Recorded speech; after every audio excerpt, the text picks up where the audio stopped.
Bem-vindo ao canal Sombras e Pesadelos, o lugar perfeito para quem adora histórias assustadoras e cheias de mistério. Não se esqueça de se inscrever e ativar o sininho. A estrada de terra parecia interminável. Eu dirigia devagar, tentando evitar os buracos e pedras que surgiam a cada curva, enquanto as montanhas de Minas Gerais surgiam como sombras imponentes ao fundo. Era uma manhã fria de inverno, e a névoa densa transformava o caminho em um labirinto nebuloso. Quando finalmente avistei os contornos da fazenda Boa Esperança, senti um calafrio inexplicável. O casarão era imenso, um gigante colonial do século XVIII, mas carregava uma aura de abandono e melancolia que parecia se infiltrar em tudo ao redor. Eu me chamo Daniel Souza. Sou historiador e fui contratado por uma fundação cultural para catalogar documentos antigos e ajudar na restauração da fazenda. Sempre amei o trabalho com histórias, mas algo sobre este projeto parecia diferente.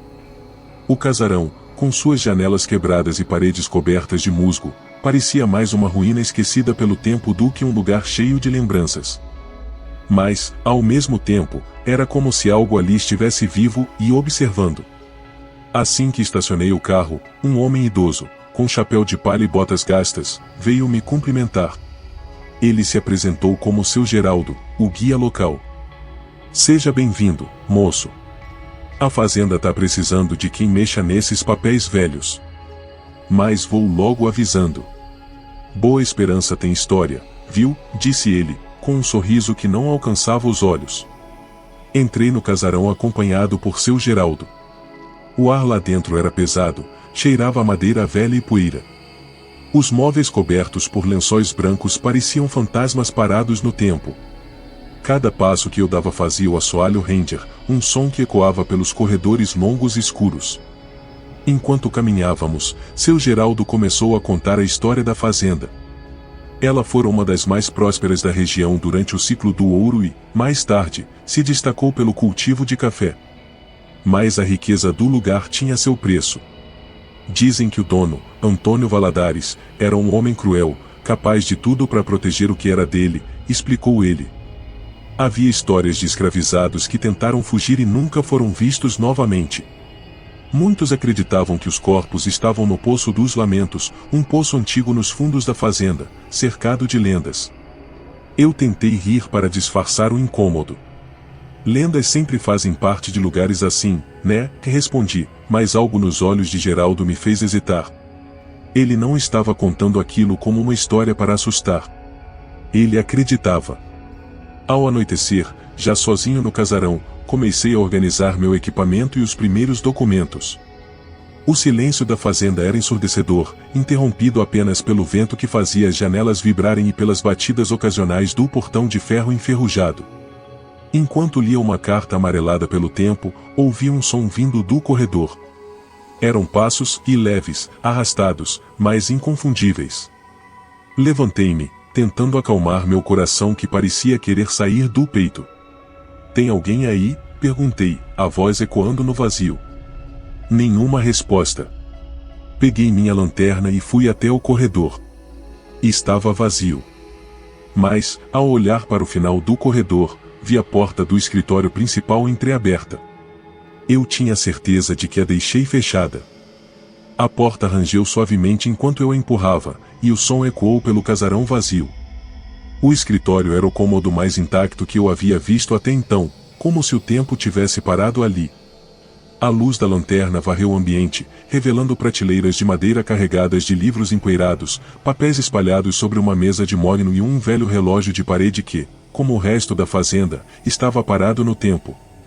Fechei a porta atrás de mim, tentando afastar a sensação de que algo me observava. Havia uma pilha de documentos no canto da sala, e comecei a vasculhá-los. Eram registros de contabilidade, cartas antigas e algumas páginas soltas, mas um item específico chamou minha atenção, um diário encadernado em couro preto, com as iniciais OAV gravadas na capa. Antônio Valadares. O nome parecia ecoar na minha mente, como se eu já soubesse que encontraria algo importante ali. Sentei-me na cadeira de madeira e comecei a folhear o diário. As primeiras páginas estavam repletas de anotações sobre os lucros da fazenda e negociações comerciais. Mas, conforme avançava, o tom mudava. Os sacrifícios são necessários para manter o que é meu, dizia uma das frases destacadas, escrita em uma caligrafia tremida. Mais à frente, encontrei algo ainda mais perturbador: o poço deve permanecer selado. A riqueza depende disso. Minhas mãos começaram a tremer, e virei mais algumas páginas. Havia símbolos estranhos desenhados nas margens, que pareciam marcas de algum ritual. No entanto, muitas páginas haviam sido arrancadas, como se alguém quisesse esconder os detalhes mais sombrios. A curiosidade era insuportável, mas uma batida alta na janela me arrancou do transe. Levantei-me de supetão, a lanterna tremendo em minha mão. O vento estava forte, e a janela do escritório, que antes estava fechada, agora balançava ligeiramente. Fui até ela e a fechei novamente, tentando acalmar meu coração acelerado. Era só o vento, pensei. Só o vento. Voltei à mesa, mas, antes de retomar a leitura, algo no chão chamou minha atenção. Sob a mesa, havia uma marca estranha, como se alguém tivesse riscado o chão com um objeto afiado. Era um círculo com linhas cruzadas no centro, semelhante aos desenhos que eu havia visto no diário. A sensação de que aquilo não era uma coincidência tomou conta de mim. Passei o restante da noite no escritório, catalogando o que podia e tentando ignorar o arrepio constante que parecia percorrer minha espinha. No entanto, a ideia de que havia algo maior escondido naquela fazenda começou a crescer. Quem havia arrancado as páginas do diário? O que Antônio Valadares quis dizer com os sacrifícios e o poço deve permanecer selado? Quando finalmente saí do escritório, o corredor parecia ainda mais longo e escuro do que antes. A luz da lanterna projetava sombras nas paredes, e, por um momento, tive a impressão de que uma das sombras se movia sozinha. Eu queria acreditar que era só minha mente pregando peças, mas, naquela noite, os passos voltaram. Não no corredor, mas vindos de um lugar mais distante. Do lado de fora. A manhã seguinte chegou lenta e nevoada, mas a inquietação da noite anterior não me abandonou. Os sons que ouvi vinham claramente de algum lugar nos fundos da fazenda, e eu sabia que não conseguiria continuar meu trabalho sem investigar. Assim que tomei o café da manhã na cozinha fria e mal iluminada do casarão, decidi falar com seu Geraldo. Encontrei-o perto do galpão, alimentando as poucas galinhas que ainda vagavam pela propriedade. Ele parecia mais taciturno do que no dia anterior. Seu Geraldo, comecei, tentando soar casual, o senhor mencionou ontem o Poço dos Lamentos. Onde exatamente ele fica? O velho parou o que estava fazendo e levantou os olhos para mim. Havia algo no olhar dele, uma mistura de medo e aviso. Moço, deixe o poço quieto. Aquilo lá não é lugar pra gente mexer. Tem coisa que é melhor ficar onde tá. Eu insisti, dizendo que fazia parte do meu trabalho explorar a fazenda e entender sua história. Relutante, ele acabou me acompanhando até o local. O caminho era uma trilha estreita, cercada por árvores altas e secas, que pareciam formar um túnel natural. Quanto mais avançávamos, mais o silêncio crescia. Nem os pássaros cantavam ali. Quando chegamos, a visão do poço me arrepiou até os ossos. Ele era feito de pedra, com musgo crescendo entre as frestas, e estava parcialmente coberto por uma tampa de ferro enferrujada.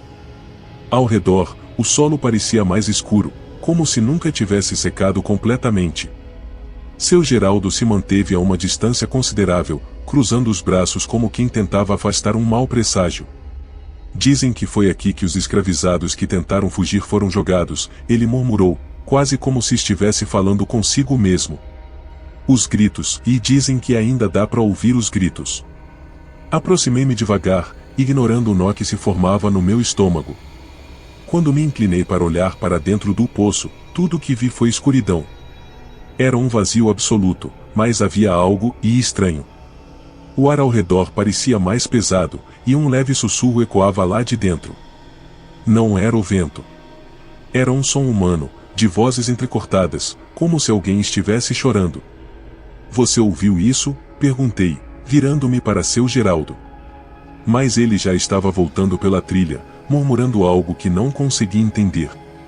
Fiquei sozinho ali, encarando aquele abismo. O cheiro de terra molhada misturado a algo mais doce, quase nauseante, fez meu estômago revirar. Decidi voltar ao casarão, mas levei comigo uma sensação de que algo havia despertado naquele momento. Naquela noite, os sonhos começaram. Eu estava de volta ao poço, mas desta vez ele não estava vazio. Figuras sombrias se moviam ao redor dele, sussurrando palavras que eu não conseguia entender. Quando uma dessas figuras se virou para mim, acordei com um sobressalto. Meu quarto estava escuro, e o casarão inteiro parecia respirar junto comigo.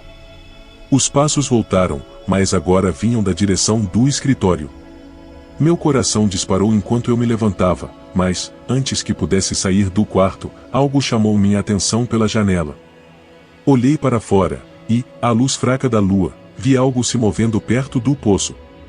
Era uma figura alta, magra, e caminhava devagar, como se estivesse carregando um peso. Por mais que eu quisesse acreditar que era apenas o vento ou minha imaginação, algo dentro de mim sabia que não era. Pensei em chamar por seu Geraldo, mas, de alguma forma, senti que isso não faria diferença. Respirei fundo, peguei minha lanterna e decidi que, na manhã seguinte, investigaria o poço novamente. Naquela manhã, enquanto a névoa ainda abraçava o casarão, voltei ao escritório decidido a buscar respostas. A imagem do poço não saía da minha cabeça, assim como os sussurros que pareciam ecoar até nos meus pensamentos.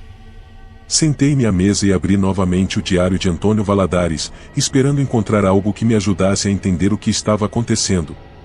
Passei as páginas com cuidado, tentando decifrar as anotações apressadas e, por vezes, ilegíveis. Elas falavam de colheitas, transações comerciais e decisões sobre a fazenda, mas, a partir de um ponto, o tom mudava completamente. As palavras se tornavam mais erráticas, e os registros já não pareciam os de um fazendeiro. Antônio escrevia sobre um pacto necessário para garantir a prosperidade da fazenda. A terra exige sacrifícios. Os espíritos cobram o preço, e o poço é o altar. Aquelas palavras me causaram arrepios. Era como se o próprio Valadares estivesse confessando que o sucesso da fazenda vinha de algo muito mais sombrio do que trabalho duro. Ele mencionava rituais realizados à meia-noite e uma entidade protetora o que deveria ser alimentada para manter o equilíbrio. Virei mais algumas páginas e encontrei algo ainda mais perturbador, desenhos de símbolos. Eles eram idênticos às marcas que eu havia visto no chão do escritório e ao redor do poço. Havia também um mapa tosco da fazenda, marcando o poço como o local sagrado e alertando para que ninguém mexesse nele. As palavras rabiscadas ao lado me fizeram estremecer. Quem abrir o selo, abrirá o véu. E o véu não pode ser fechado novamente. Continuei lendo, até que um som abafado me fez parar. Era como uma batida, vindo do andar de baixo.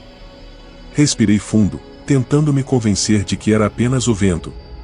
Mas a sensação de ser observado crescia.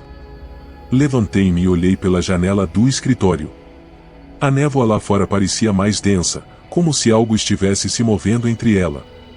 Decidi que precisava explorar mais o casarão. Se havia mais respostas, elas estariam ali. Vasculhei gavetas e móveis até encontrar uma gaveta secreta embutida na lateral da escrivaninha. Ao puxá-la, encontrei algumas páginas arrancadas do Diário de Valadares, que estavam escondidas ali por décadas. Essas páginas eram diferentes de tudo que eu havia visto antes. Elas descreviam em detalhes um ritual que deveria ser realizado à beira do poço, envolvendo cantos em latim e a oferta de almas para manter a entidade satisfeita. Quando a fome da terra cresce, a escuridão toma forma. Minhas mãos tremiam enquanto lia. As anotações terminavam com uma frase escrita repetidamente: o poço nunca deve ser aberto. Por um momento, considerei que tudo aquilo era apenas o delírio de um homem perturbado. Mas algo me dizia que não era tão simples. Os sons, as sombras, os sussurros.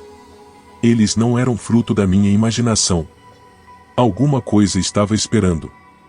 Quando a noite caiu, a sensação de inquietação tomou conta de mim novamente. Peguei as páginas do diário e guardei-as comigo, decidido a confrontar aquilo que parecia me chamar. Enquanto me preparava para sair do quarto, ouvi passos no corredor. Eles não eram como os de antes, e eram pesados, arrastados, e vinham na minha direção. Peguei a lanterna e apontei para a porta. O silêncio reinou por alguns segundos antes de uma batida repentina ressoar, fazendo-me recuar. Quem está aí? Minha voz saiu mais fraca do que eu gostaria. Não houve resposta. Criei coragem e abri a porta. O corredor estava vazio, mas no final dele, a porta do salão principal estava aberta. Desci as escadas lentamente, com o diário apertado contra o peito. Quando cheguei ao salão, vi algo que me fez parar. Uma figura escura estava de pé junto à janela, imóvel. Não tinha forma definida, apenas uma sombra que parecia se misturar com a escuridão ao redor. A lanterna piscou, e, no instante seguinte, a figura desapareceu. Voltei correndo para o quarto, mas sabia que a fazenda já não era apenas um lugar. Era uma presença, algo vivo. Algo que esperava ser libertado. A manhã estava pesada, o céu cinzento parecia mais próximo, como se fosse desabar sobre mim. Peguei as páginas arrancadas do diário e as guardei no bolso, decidido a confrontar o que quer que estivesse no poço dos lamentos. Algo naquelas palavras de Valadares dizia que o segredo estava lá, e eu precisava saber a verdade. Caminhei até os fundos da fazenda, sentindo o ar ficar mais frio a cada passo. A trilha até o poço parecia mais longa dessa vez, como se o próprio caminho estivesse resistindo à minha presença. Quando finalmente cheguei, o cenário era ainda mais sinistro do que eu me lembrava. A tampa de ferro enferrujada estava aberta, pendendo precariamente para o lado. Uma voz atrás de mim quebrou o silêncio. Moço, eu te avisei. Virei-me e vi seu Geraldo parado na trilha, o rosto marcado pela preocupação. Ele segurava um facão nas mãos, mas não era uma ameaça, parecia mais uma tentativa de proteger a si mesmo. Não devia ter mexido nesses papéis. Essa fazenda não quer ser lembrada. E quem mexe com o que está quieto sempre paga o preço. E o senhor sabe o que aconteceu aqui? Não sabe? Perguntei, mais irritado do que deveria. O que é esse poço? Por que ele ainda está aqui? Geraldo hesitou, mas finalmente respondeu. Esse poço foi feito para guardar o que não pertence a esse mundo. Os gritos que você ouve não são de gente e são do que ficou preso lá dentro. Valadares achava que podia controlar, mas a coisa só dorme. Até alguém, como você, vir acordar. Antes que eu pudesse responder, senti um calafrio percorrer meu corpo. Uma sombra se movia dentro do poço. Geraldo notou também e recuou, murmurando orações. Se quiser acabar com isso, é agora ou nunca, ele disse, quase sem me olhar. Respirando fundo, me aproximei da beirada. Os sussurros se intensificaram, como se uma multidão falasse ao mesmo tempo. Peguei as páginas do diário e segui as instruções escritas ali, os símbolos, os cantos, a oferta de algo que poderia selar a entidade novamente. Mas eu não sabia se o que estava fazendo era certo, ou se estava prestes a libertar algo ainda pior. Enquanto recitava as palavras, o chão ao redor do poço começou a tremer.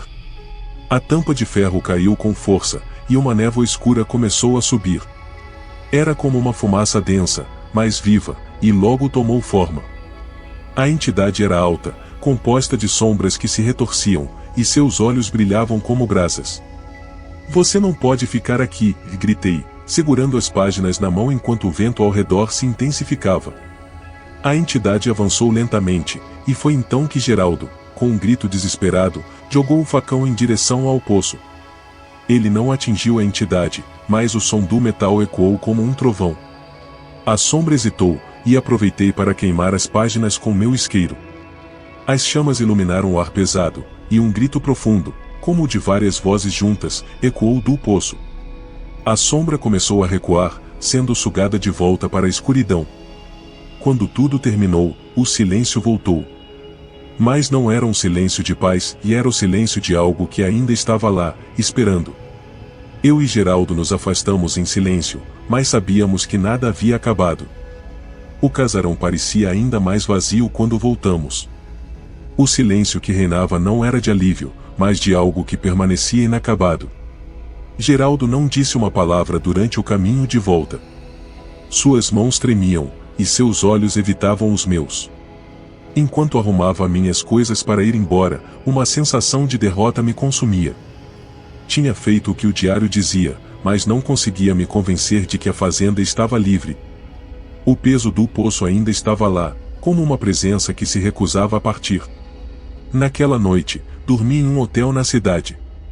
Mas o sono não trouxe descanso. Sonhei novamente com o poço, mas desta vez ele estava aberto, e sombras se moviam ao seu redor. Uma delas se aproximou de mim, sussurrando com uma voz profunda e fria. Você não acabou comigo. Acordei ofegante, com a sensação de que algo havia me seguido. E desde então, nunca consegui escapar completamente. Nas semanas seguintes, ouvi sussurros nas noites silenciosas e vi sombras que pareciam não pertencer a este mundo. A fazenda Boa Esperança permanece lá, em silêncio, mas sei que seu segredo nunca será enterrado. Obrigado por assistir o vídeo até aqui. Não esqueça de se inscrever no canal, ativar o sininho e deixar algum comentário para sugerir novas histórias.